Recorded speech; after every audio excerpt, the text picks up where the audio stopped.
Snowflake sugar cookies. As a cookie artist, I'm constantly looking for sugar cookies that will keep their shape, and the recipe I have today totally works. I use this recipe every year. The best cookies ever, and decorating them is a blast. The issue is that we eat them too quickly. They look great on your Christmas table because the snowflakes give that vibe of winter holiday, and served with tea or coffee gives such a cozy feeling. I often put these cookies along with the Christmas presents because they just look so beautiful under the tree. Hello everyone and welcome to my channel. I'm Cookie and today's video is all about an exciting recipe to make baking fun for you during the holidays. This time we're here with amazing and super easy snowflake sugar cookies. Let's get started. I've never had much patience for cutout cookies in the past. Yes, they are stunning. But if I could just make drop cookies instead of going through all those extra steps like chilling, rolling out, cutting, and chilling again, well, after some trial and error, I've discovered some time-saving tips that will make cutout cookies much quicker and simpler. Additionally, you can make these attractive cookies without having to deal with royal icing. This recipe will make about 40 servings, making it ideal for any holiday party. For a really large gathering, you could even double it. For a smaller gathering, you could easily cut the recipe in half. This step-by-step video contains all the advice you need to become an expert at baking sugar cookies. I go over everything specific I could think of to ensure that you have a firm grasp on how sugar cookies are made perfectly and the best time-saving tips. Almost any kind of cookie dough can be prepared in advance, and baked sugar cookies store especially well, especially in the freezer. So be sure to download my free Make-Ahead baking guide here if you want even more information on how to prepare these in advance.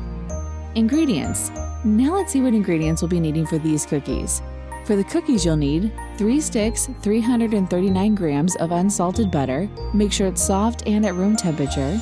Then we'll also need 1.5 cups, 300 grams of granulated sugar. We will also add 2 large eggs. And for some flavorings, I'll set aside 2 teaspoons of vanilla extract. Then I like to include some almond extract as well. So I've set aside just 1/2 teaspoon of almond extract. Then we also have 4.5 cups, 572 grams of all-purpose flour here. Then there is 1 teaspoon of baking powder, which is quite important to add for these cookies to rise just a little. Now for the royal icing you'll need 2 cups, 250 grams of powdered sugar. Make sure it's sifted and doesn't have any grains of sugar in it.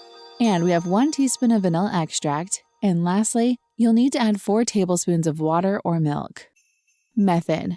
I'll take this large bowl here, and with my electric mixer, I'll combine and smooth out the butter and sugar. It will take about 3 minutes if you're mixing at a medium-high speed. Now we'll add in our eggs here. We took 2 large eggs. Let's add them one by one and then beat them until they are well combined. Then goes in the extracts. Here goes the vanilla, and then 1/2 teaspoon of almond extract and mix it well. Feel free to omit if you don't have almond extract. It merely gives the recipe an additional layer of sweet flavor.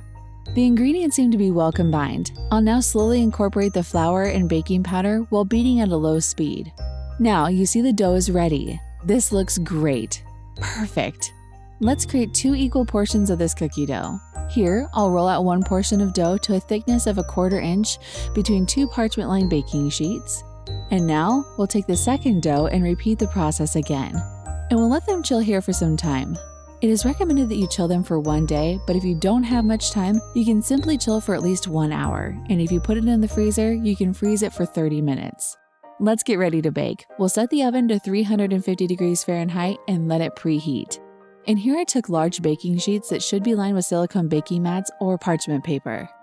Let's take the dough out of the refrigerator and I'll use a cookie cutter to cut out shapes. We will make sure no dough is wasted.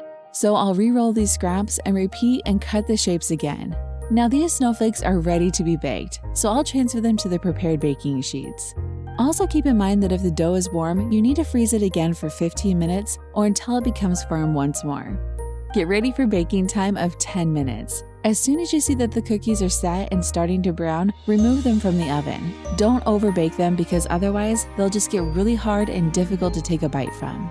Before moving the cookies to a wire rack to finish cooling, I'll give them 5 minutes to cool here because transferring them immediately will make them crumble. You can also store them in an airtight container. Baked sugar cookies without icing can be frozen for up to a month. While the cookies cool down, let's make the icing. We'll combine all the ingredients together, but not the food color at this stage, and I'll just whisk them together with a fork. The mixture needs to be extremely thick but pourable. Now, with the help of this funnel, I'll transfer the icing into a squeeze bottle. You can also scoop them into a pastry bag with a tiny plain tip. Now, just to make my hands stable, I like to spend just a few minutes practicing on a piece of parchment paper before actually icing any cookies. And this also gives me an idea of how the icing feels. Looks good. Let's decorate the cookies now. To enhance the snowflake shape, I'll draw lines and dots by holding the bottle directly over one corner of a cookie. You can garnish them the way that you want. I like to garnish them with edible dragées and glitter. Make sure the icing is set before you serve the cookies. I can't stop myself from trying these beautiful cookies. They look perfect. I'll just take a bite. Yum, they're exactly what I was looking for. It's a perfect treat for Christmas, guys. Thank you for staying with me. I hope you really enjoyed baking with me. If you did, do give it a thumbs up and subscribe to my channel on your way out. See you next time with another amazing recipe. Until then, bye!